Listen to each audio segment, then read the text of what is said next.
Boom goes the dynamite. It's hour two of the most incendiary show on the RADIO. It is the Clay Edwards Show, streaming worldwide at WYAB.com, as well as the TuneIn app and Alexa. Just search WYAB, and you can listen to the entire plethora of hosts here from 6A all the way to 6P, and beyond that, too, with our overnight stuff, whether it be the Atlanta Braves baseball when that starts back, or other great shows like Officer I can't remember his name. Anyway, I digress. It's WYB.com. You listen to WYB anywhere you go, wherever you go outside the listening area of 103.9 FM. Then we are streaming in stunning 4K video. Sean has you may recognize that Sean looks a little differently than he did coming out of the last break. We are in stunning 4K, like I said, at Save JXN on Facebook, X, YouTube, and Rumble. You can watch us on video there. You can always go back and start this over at any point in time and watch the entire video, and just fast forward through the commercials there. Since there are no commercials that air on the commercials do not push over to the internet outside of the live reads. But anyway, this segment, real quick, just what's for lunch today? That's what I was going to do real quick since we got a guest in here. What's for lunch today? Blue plates, McBee's, fried catfish, and of course you have several other things that are available all day, including hamburger steak and country fried steak, and grilled or fried chicken breast. Martin's, Livingston and Martin's downtown, it's a fried chicken Friday. They like to throw a curveball there. Everybody does catfish. Martin says we'll do chicken, and you can't go wrong with their fried chicken. It's oh so good, and of course the full menu is always available at Martin's. And then our good friends at all three locations of Burgers, Blues, Barbecue, including the one in Flowood, Mississippi, right, where our dear friend here is running for mayor. It is a fried catfish Friday. And man, their catfish, again, is oh so good. I took the family there a couple Fridays ago, and they all got the catfish, and I got a hamburger because, you go to Burgers Blues, you get a hamburger. Right. I do love their chicken wings too, but the burgers are oh so good there. And I'm not necessarily even what you call a burger guy. It's not something I get everywhere I go by any means, but if they put burgers in the title, you go to burgers, like going to the steakhouse and getting fish. That's right. I'm getting steak at a steakhouse. Absolutely. So all three locations of Burgers, Blues, Barbecue. Of course, the full menu is available, but it is a fried catfish Friday there as well. And you can get hamburger steak or red beans and rice as part of the blue plate all day as well. So check them all out. We appreciate it. And don't forget our friends at the Manship right there on State Street across from Baptist Hospital. Their menu differs every day, but there is a $15 blue plate at the Manship as well. Check out their new menu. They just posted it online. Lots of great things going on there. They've got their bourbon barrel shots of the day. They do have the best whiskey bar in the state of Mississippi, hands down. And at happy hour, it's half price wood-fired pizzas. I mean, come on down, young son. Okay. I mean, you sold me. Now I'm hungry. I appreciate that. I spend way too much money at the Manship because I could walk to it from my house, and it's just really bad. Steven gets all my money. He just really does. Well, we got Greg Wilcox here in the studio. Greg is running for mayor of Flowood. Welcome to the show, friend. Thank you, Clay. Look, it's an honor to even be on your show. I can assure you I've been listening to you for years, know you personally, and seen you quite a few times out at the fairgrounds, whether it be last time I think I saw you was during our rodeo, so Dixie National Rodeo, which turned out very well for us to record-breaking year, right? Record-breaking year, yes, absolutely. And that's kind of how I got out there, was through Commissioner Gibson. Back in 2021, he grabbed a hold of me and needed me to come out there after I retired from the city of Flowood, and I'm their midway manager and also event specialist out there. I handle a lot with I'm on the MDOC board for 22 years out at the female prison there. And just in, estimates throughout the year, we saved right at $400,000 in employee costs, just by utilizing the female prisoners out there. So hits like that, and be able to do stuff like that is basically, I've been blessed to be able to be in those positions. I love working for Andy Gibson. I love Andy and the job he's done there. And it ain't just him. I know a lot of the team over there. Right. Michael Lassiter, Big Jim. Yep. All those guys. And he's put a great team together. And I'm going to tell you, with all the things that go on around the fairgrounds in Jackson, right, what Andy's done, and that tragic thing with the Crawfish Bowl a couple years ago, right. What Andy was able to do is to recognize a problem, right, and to come in and not make excuses and fix the problem with the security and the safety down at the fairgrounds. Absolutely. F-150s getting stolen and all that kind of stuff, and vehicles getting broken into.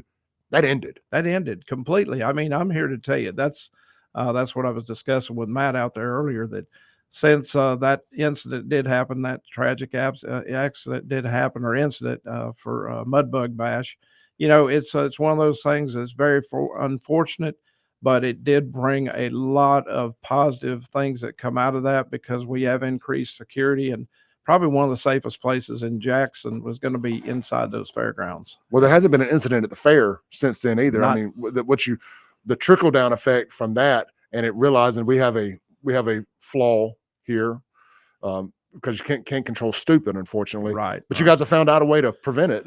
Well, and it's all about technology. You bring in magnetometers, you bring in the right personnel, and you can fix pretty much everything. Every once in a while, you're going to have something slip in or whatever, but we take proactive measures to ensure all safety aspects are, in fact, they meet every single day pretty much around security, just to make sure that people, because if you don't have the people, you have no events, and without events, you have no economy. So, well, and this is relevant to Flowood and Absolutely. the events that Flowood host and whatnot, and keeping those safe. You were a big part in bringing some of those events to Flowood Family Fest, and bringing Christian artists correct. to Flowood. That Right. that happened under your watch as Parks and Recreation Director, I assume. That's right. Yep. Started in 1999. Mayor Rhodes hired me in December of 99. Shortly after that, he promoted me to Parks Director. And, from that day on, I put together a great team. The city of Flowood is very blessed by having a lot of businesses and things like that. Also, just to move on forward a little bit with the events and stuff, I mean, I was able to bring people like Keith Urban, Brad Paisley, the Ronnie Millsaps, for King and Country. You can keep on naming them. I mean, it's over and over, and all that was free of charge, because I went out and started a sponsorship program that basically paid for all those acts for people to come from all over the place, and especially our Flowood residents that were coming to enjoy a show absolutely free. Now, the food they had to pay for, but Sure. very minimal. So stuff Yeah. like that is what brings synergy to Flowood. Some of my good friends are the Allman family, Yes. Stage Light Sound, and they do the production. Buck and Dusty, yes, Buck and right. Dusty do That's all right. the production out there for that, as well as down at the rodeo and That's stuff. right. And they take a lot of pride in that. I like seeing all their work, and I like that y'all use local vendors Right. for that, where unfortunately some of our other festivals and venues around here don't. That's right. And I think it's real important for synergy to keep that money local. It is, and that's a key too. You're exactly right. You got to keep your money local, because the money stays inside of Rankin County, and keeping it local like that. So there is a plus to having connections like that, and I guess that's one of my fortes. Is I've got connections to all these people around events, whether it be the Buck Almonds, the food and beverage people that come along with all that. So I've been very blessed to I've got over 5,000 people in my phone. So every day it's, I'm getting blown up, but I love stuff like that, because I'm a people person, and I want to be able to help people. That's the main thing. Well, it sounds like if you had to put your title on a business card, it would just say facilitator. Pretty much, yes. It's something I take a lot of pride in. Absolutely. I was talking to the fellow that runs the insurance agency downstairs here, Jamie Creel, yesterday, and he was like, "Man, I'm so much more than an insurance agent. I do this, I do that." I'm like, "I'm the same way." I said, "I host a radio show, but I'm not a radio host." Right. It's part of the puzzle that is Clay Edwards. And when you got those pieces of the puzzle, then the puzzle comes together, and everyone's a winner. So, there's certain things you can do in this life, but whenever you're able to help people, exactly what we were put on this earth, then you're doing your job. Even if you help one person, you're doing your job.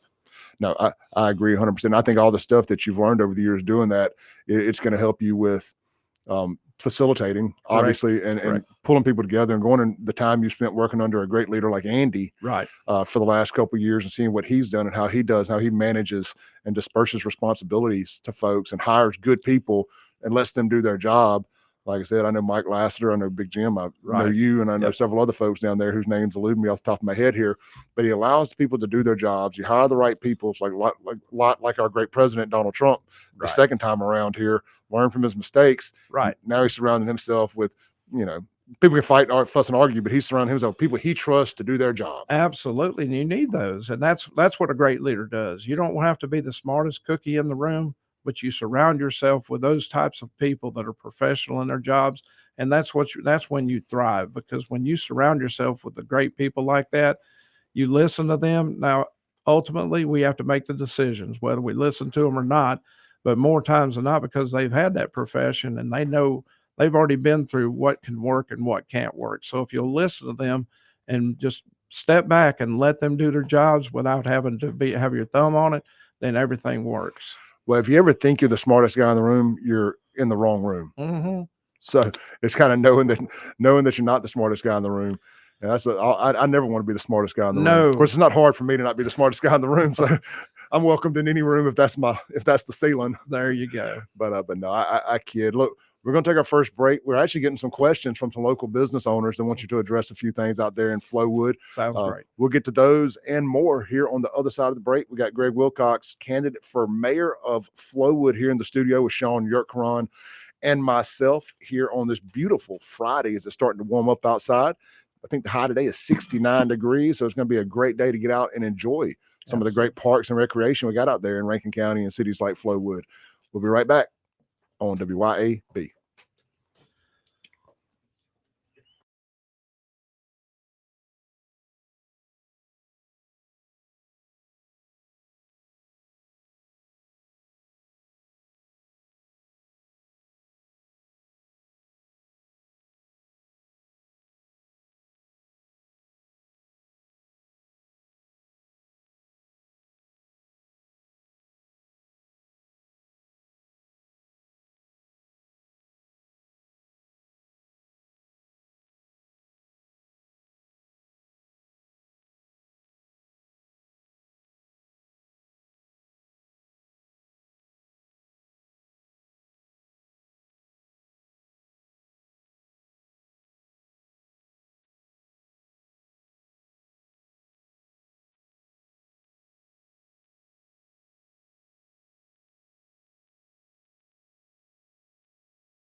Welcome back in to the Clay Edwards Show here with co-host Sean Yurtkaran on a FAFO Friday, as we like to call them here. In the studio, we've got our buddy running for mayor of Flowood, Mr. Greg Wilcox, here in the studio. Real quick, I'm going to plug a Flowood business in the spirit of Flowood, one of our great sponsors, El Patrio Mexican Restaurant and Cantina. Yes. They've got their Flowood and their Crossgates location. You're looking for some great Mexican food, somewhere great to take a birthday party. That's what I love about these Mexican restaurants. They're so efficient. They are. I'm telling you. In fact, I ate Mexican last night, as a matter of fact. In fact, John Martinez, a good friend of mine. He is down to earth as anybody can be. Him and his wife are great. Oh, yeah. I mean, they are. We do all of our family birthdays with them now and everything. And, man, they treat us like royalty when we go in there. I mean, I'm turning down shots at lunchtime. I'm like, I can't do it right now. This ain't St. Patrick's Day. And the thing about it, they've been there in Flowood forever. Mm-hmm. So they are kind of a staple of Flowood for the Mexican restaurants. 100%. I mean, others have come and gone around them, and they because they give back to the community. Oh, absolutely. And they put the community first. They do. And advertising on shows like this, not just because it's me, but advertising on a show that's so locally based. Right. And they know the demographic, and they want that demographic to come and support them. And that means a lot to me. And they're patriots too. Oh yeah.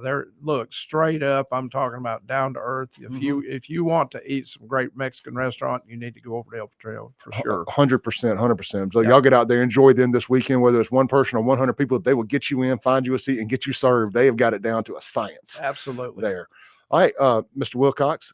So we had a question from one of our great listeners, and happens to be a sponsor of the show here, Mr. Casey Ellis over at Ellis Autoplex. Says, have Greg talk about why he will change the city ordinance against used car dealers and the current administration not allowing them to grow. So what's going on there? Okay, so I know Casey he's out on 471. He's right on the outskirts. He's right in that little weird bubble of Flowood. Absolutely. If you stay on one side of 471, you're Flowood. You're on the other side, you're in the county. But I met with Casey on this, and I think that with zoning and with the architectural review board and stuff like that, which I was on for about 4 or 5 years while I was with the city, I think that we do need to tweak the zoning ordinances and stuff like that, because I know that they're pretty much outdated. Don't get me wrong. We do have a great city, but as things grow, you really need to relook at your zoning. Agreed. Quite often. So I grew up in Byram, and it had lack of zoning. Right. And then they have to come in and try to put that back in the box, and it's a disaster. Absolutely. Out there. So I respect zoning, and you absolutely need it, but it does need to be tweaked as you grow. It has to be tweaked, and some of the stuff that he's looking out to, and basically he's trying to build his business, which you build business, inevitably you bring in more tax dollars for the city, which keeps our taxes low for our residents, which is what we're all about. Well, which is what we should be about. As a Republican, you want low taxes, and that's what I intend to do, to get with. And I've already talked to the zoning manager that is actually retiring in a couple of weeks, and he's running for alderman. And he and I have already talked about this same kind of thing, that he wants to do some tweaking and things like that. Now, after all that tweaking and stuff, then you bring it before the mayor and the board, and that has to be approved. So that's the type of things that I intend to do to help the Casey with Ellis Autoplex out there. People like that, that's a small business, and your small business is your backbone of the United States, not to mention of the city of Flowood. We got so many small businesses, but again, they need our help. A government is in there to help people, not the other way around. My intent is to not just to specify Casey himself, but this will help all, no matter if it's other dealerships or all other businesses, because everyone has some problems. Here's the bottom line. We don't want to be Madison, and I'm not beating up on Mayor Mary, because she's got a great city over there, but I don't really want to be a county line either. As far as we got some empty buildings and things like that. So yes, we need to tweak. We need to stiffen up on some things, but we also need to relax on a few things. So, yeah, I saw recently, and Sean, feel free to jump in anytime, brother. I saw something the other day where Ridgeland has taken a big hit in sales tax, and they can't figure out why. They say, we got Renaissance, we got all this new development here. Why is our sales tax taking a hit? I was like, well, I know the answer to this. County Line Road. Yeah, correct. And it's of no fault of their own. Right. But it's like that south side of County Line Road and how that's policed and what's happened over there has obviously affected the left side of County Line Road, or I'm sorry, the north side Right. of County Line Road. That North Park isn't, I mean, it had no fault of their own, isn't the juggernaut it once was. That's right. And you know, and it's affected the sales tax numbers in Ridgeland. And of course, and Flowood doing as great of a job as it's done with retail, Right. with dogwood and everything. And things have grown, and people want to shop closer to home now too. They do. You know, that shopping corridor ain't what it once was. That was the destination to go to. Remember in the 90s, 2000s, you'd go out there. And I used to remember, now I'm so used to thinking, don't get off on County Line Road because it'll be packed. But nowadays, when you get off there, it's really not. You just drive right down County Line Road. No, you just get accosted by the bums. Yeah, that's it. At the exit. Right. Yeah. And if you don't watch it, things like that. And that's one thing that we do have problems with in the city of Flowood. We're starting to see a lot of pop-up empty stores and stuff like that. We got Steinmart out there that's been empty for about 5 years. Oh, wow. I've got a plan of action, actually, you know, with me being the former Flowood Chamber Director, and also meeting so many legislatures and things like that, me being a board of supervisor for 8 years for Rankin County, I've got a lot of people and a lot of network that will actually help to be able to promote. And I think one of the main jobs of the mayor of the city of Flowood, or any mayor, is to go out and recruit these types of diversified, different businesses out there, because at one time we were unique. We were actually unique in Flowood, and that was early on, the Four Corners and everything like that, and people all flooded to Flowood. Don't get me wrong, they do still come to Flowood, but it's almost like complacency now. Now you drive through Flowood and going to Madison, Ridgeland, wherever, to get something different, because stuff that we do not have. Now, I will say, one of my major issues that I've heard while I've been on the campaign trail is we've got too many of the same types of businesses. I mean, when you have that, you water down all the money. And I've heard that from business leaders themselves. So to do something like that, that goes along again with the zoning. And can you stop the businesses from coming? No, but you make it where, okay, as in Architectural Review Board, you set a standard, you set this. I mean, we've got, and I'll just point blank say, we've got brick and mortar on some businesses that are chicken, like your I was going to say, we're talking about chicken strip joints. Right. So we got chicken salad chick and Chick-fil-A that are brick and mortar that are invested highly into. Same with Huey Magoo's. They built a standalone location. There you go, standalone. But then all of a sudden you get the chicken strip row out there that are in Connex boxes. So they basically drop them in with a crane. You know, to me, that's not fair to the business owners themselves that have invested so heavily into Flowood and said, look, I belong in Flowood. I've lived here in Flowood. And a lot of the business owners do live in Flowood. So to me, it's just not fair. You got to be fair and equitable when you are the government. That makes a lot. You know, I've noticed there's a lot of chicken businesses down. Correct. Like I was just had to go, unfortunately, go to the animal ER right there on Treetops a couple nights ago, and I saw they're building a Chick-fil-A there where the old sushi place was. You know, and then there's a chicken place right next to Jason's shop that's new. It's like there's a bunch of them. I mean, they're all good. I'm just you know, but but I see what you're saying. Like that creates that effect where it's just watered down too much. It makes a lot of sense. You don't. I mean, you have a lot of people coming through there, but then they have so many choices of the same types of meals. I mean, if you look through there, and I know you mentioned catfish at Burgers and Blues earlier and stuff, but we really don't have a Jerry's or a Barry's or anything like that.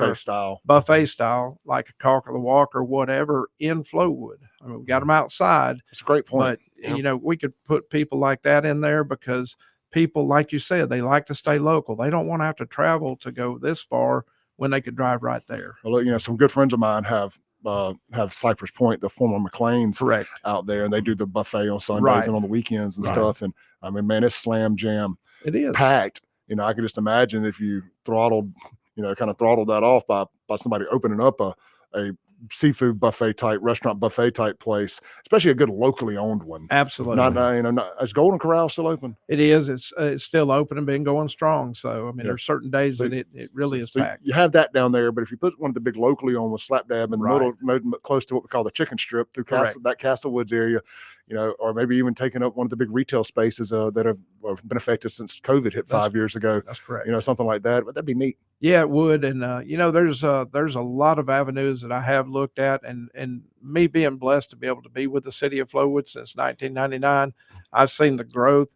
I've seen it be unique, and I've seen it now kind of turn in a different direction. And I've had a lot of people want me to be the mayor because they want some change, positive change, to take off of what Mayor Rhodes has instilled in this. But now I can take it to the next level. And given a chance, I think with a great board that because I know we're going to have a different board. We will, because there's some big races out there for the Board of Aldermen. So definitely need to make sure you get out on April 1st, because this is imperative for years down the road. I mean, Gary Rhodes has done a great job for 36 years. So to fill his shoes, you guys got to take it on to the next level. And as far as I'm concerned, I am the one with the experience and the know-how and the dedication. And all it is basically comes down to heart. I love the city of Flowood, moved my family over there 9 years ago, but I've been in the area since 1998, 1999, right in there. So Flowood to me is my family. So it seems, it's interesting because what you talk about Mayor Rhodes and the work that, I mean, in terms of the metro area cities, I'd have to say that that's been the most impressive development over the course since the late 90s. Right. Where you're talking about, that, I mean, of any of the metro area cities from that length of time. Correct. My parents, I remember, moved to Bay Point, which is the end on 471 right there at the golf course. Yes. And I was in college at Millsaps, and you drive in the late 90s, and there's, once you pass the movie theater, there wasn't anything. Right. And all the way till you got to Castlewoods. Right. And that steadily, I think around 2002, Dogwood opened, one side of it did, and then it grew from there. And so that kind of foresight was really, really good. But now that, I put it this way, that kind of great development now creates a new problem, what you're talking about, which I think is really interesting. Absolutely. And one of the biggest problems we do have, if you've been up on top of Lakeland Drive as much as we have, I mean, you get in between 50 to 60,000 plus cars going through there daily. So I've been fortunate enough to be able to meet the legislatures working at the fairgrounds. So I'm basically talking to them every single day.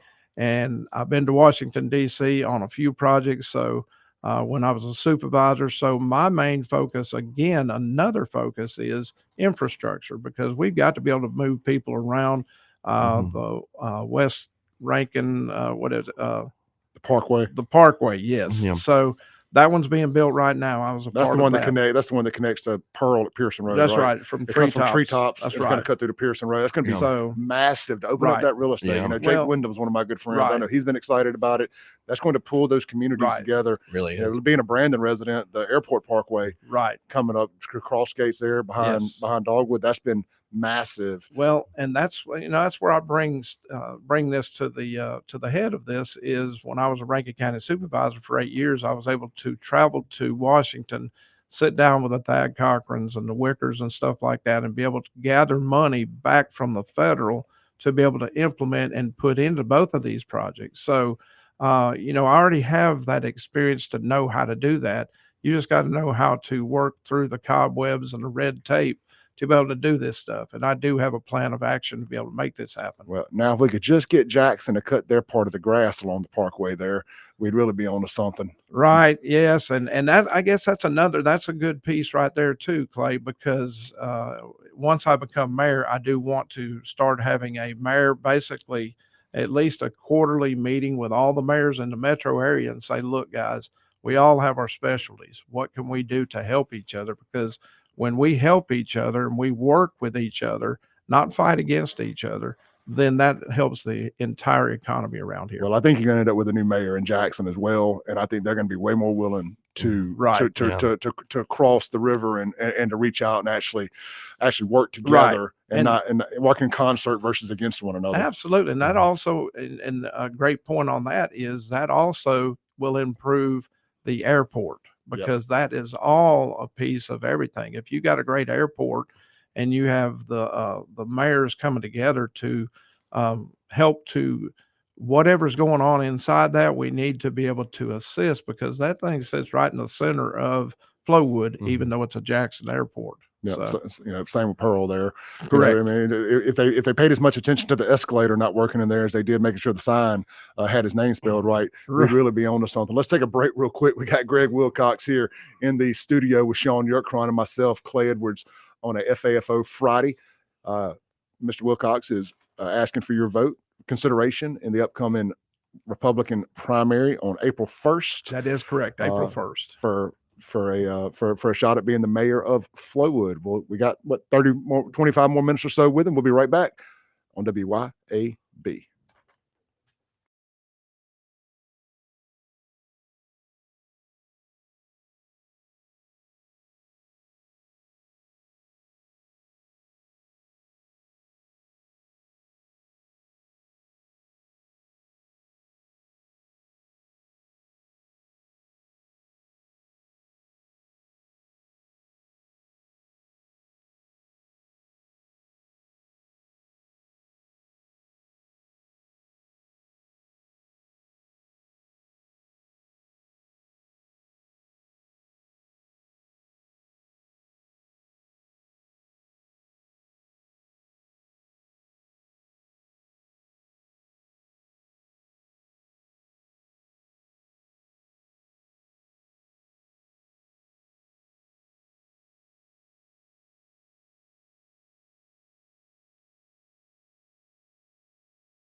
Welcome back into the Clay Edwards Show here on WYAB 103.9 FM with our guest, well, of course, my co-host, Sean Yurtkaran, and our special guest today is Greg Wilcox. He's running for mayor of Flowood. The Republican primary is April 1st, so be sure to get out and vote if you live in Flowood and consider Mr. Wilcox here to be your next mayor over there. Greg, one of the things we were talking about during the break, and one of our commenters was giving his suggestions on some things that Flowood needs, and you actually have a answer for at least one of these, anyway, or have a plan in place. And George Bond said Flowood needs a senior center and a crawfish restaurant, and you've actually got a plan for a senior center? I do have a plan for a senior center. So as the parks director for all those years, for 19 years actually, so the senior center we've never had. I've been pushing that for many, many, many, many years. And on the campaign trail, I come across a lot of the seniors, and they say, well, what are you going to do for us? Well, Brandon has a senior center. Richland has a senior center. Pearl has a senior center. Flowood does not have a senior center where they can call their own home. And unfortunately, they get to meet once a week in the library in a meeting room. If we have an election in there, or if we have any kind of a special project, whatever going on, they get kicked to the curb. So my thing of it is to build a senior center. And how we're going to do this is through 2% money. Most people don't realize when they go out to eat and when they have a drink or whatever in Flowood, they're not paying 7% tax. They're paying 9% tax. And that 2% tax can only be used for Parks and Recreation, the chamber, and the refuge. And it goes straight to the city into coffers. Now, with that money over time has now, and this has been verified by the city clerk, we are now bringing in over $4 million annually just in 2% tax. Wow. So if you can only fund those three types of entities, yes, we can build either a senior center for their own, or one of these empty shells that are sitting out there, been empty for a while. We pick those up, and all of a sudden we bring it right back into a senior center and allow them to have they're the ones that paved the way for Flowood. I mean, we've got some 93-year-old ladies that I'm really good friends out there that they're part of the senior center one day a week, but there's more than one day a week. So I think we need to give back to our seniors. So, I mean, that is it in a nutshell. You know, something that I would like to see, and I'm not a resident, and we got this out in Brandon, but something I think Flowood could take advantage of with the traffic, the amount of people that live there, the demographic that lives there. You know, one of those big empty spaces, and you said the Sign Mart that was empty. That's right. Stein Mart's been empty 5 or 6 years. That space, for example, and I know the city doesn't want to get into the business of renting commercial real estate, but like a City Hall Live, like what they did in Brandon, a community center that you could host big concerts inside, events, galas, balls, stuff like that. Somewhere you can put 2,000-3,000 people under a roof for events would be huge for that area. And you link up with a promoter, and we'll just say like Live Nation, for example, let them bring concerts through there. You got all the parking, you got all the restaurants, you got the hotels. I mean, it's more equipped and ready for an amphitheater than Brandon was. Oh, it really is. I'm glad Brandon got it. I live right behind it. Right. Very convenient for me. But as far as being able to immediately benefit from what that amphitheater or venue would bring to the town because of tax dollars with hotels, restaurants, and whatnot, it's craving for some live music space over there. Well, and that is, you hit it with a home run on that one. That is my intent, to see a big, huge building like that, to bring some arts and some things like that, because culture, culture and arts and things, because it is a big area. And not to cut you off, but with Jackson dropping the ball with Mayoral Hall, and that was one of the few things. That was one of the few venues that still forced people to have to come to Jackson for the arts, for the ballet, for not my jam, for the plays. But man, if somebody could recreate Thalia Mara in Rankin or Madison County, son, put a nail in the coffin. It would kill its own. Yeah. Well, that's a statement, and that's one of the things that I intend to do, because as a mayor, that's my background is events. So that falls right in the purview of what I'm looking at. Things like that with the Stein Mart. And I've really been put in what you just said is one of my thoughts to get right in the middle of, because if you're going to make Flowood a destination point and a statement, that's what the mayor needs to be doing, recruiting places like that to make that happen and negotiate with whoever owns that piece of property. We negotiate because it's not only going to help them, but every surrounding business in Flowood. Oh man, you bring 2,500, 3,000 people to a parking lot at Dogwood on a Friday or Saturday night for an event.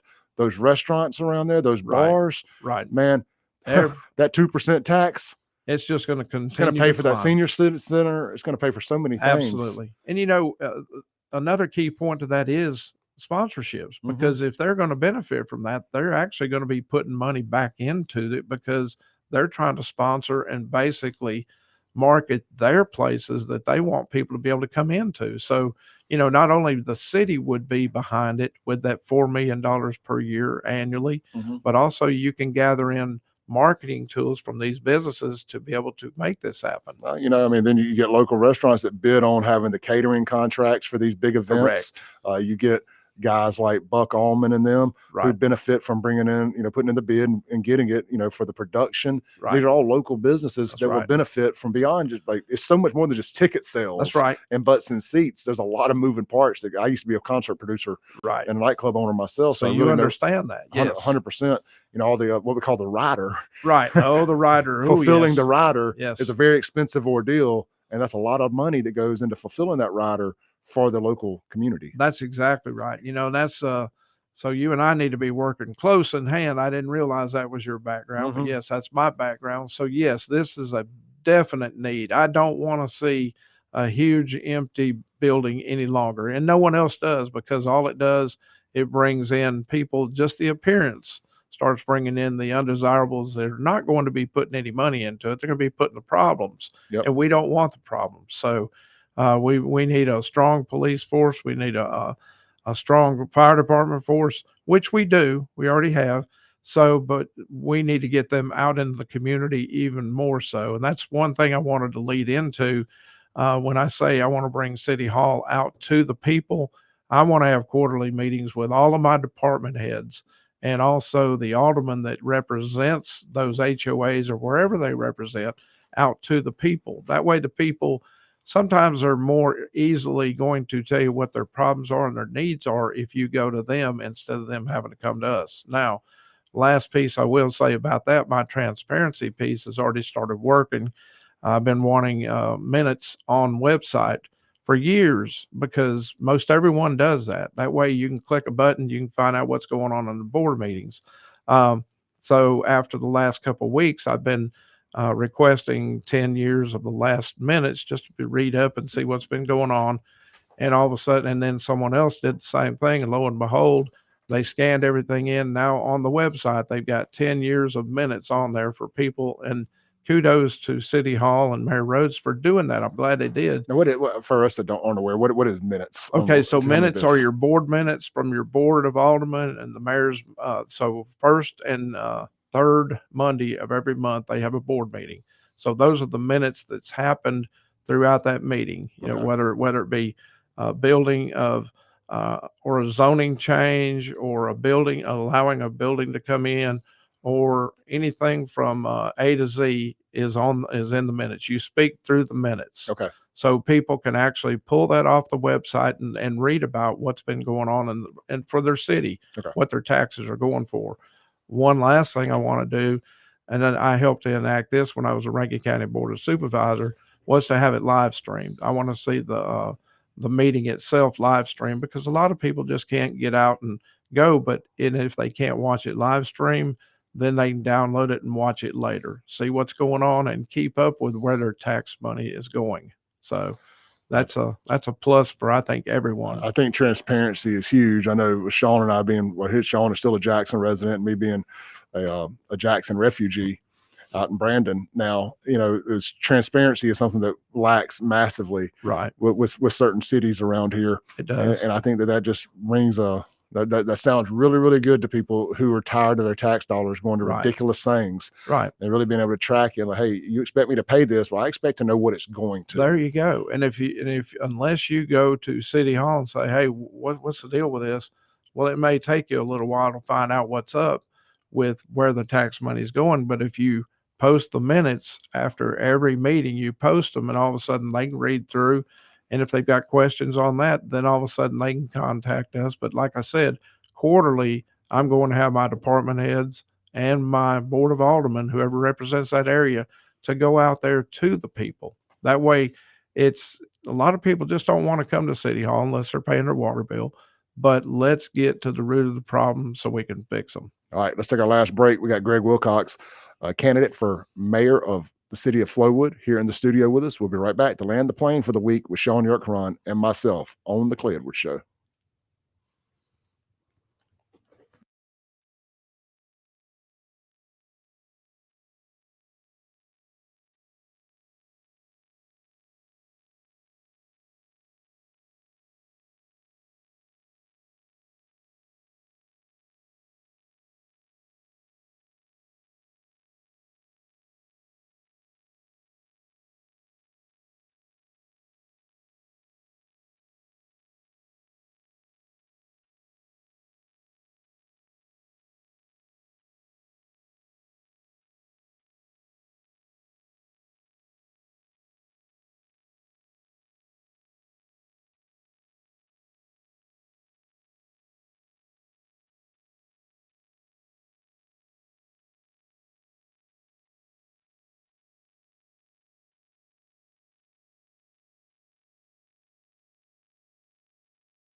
get to it. Welcome back into the Clay Edwards Show here with Sean Yerkeron and Greg Wilcox. Yes, Sean is, though he's not pictured here in the studio, he is in the studio. He appreciate Sean giving up his seat to the guest so he could be on camera. And our guest is Greg Wilcox. He is Flowood mayoral candidate. We got about a minute and 10 seconds left. Greg, in closing, tell people why they should get out and vote for you. Well, I've got a vision. I've got a heart. And I've got all the experience in the world, from being a veteran in the Air Force to being a county supervisor for 8 years, working for the city of Flowood since 1999 all the way to 2019. Was the mayor's assistant the last 2 years of those. So every time he could not be wherever he needed to be in meetings or whatever, I held that position to be able to speak on his behalf.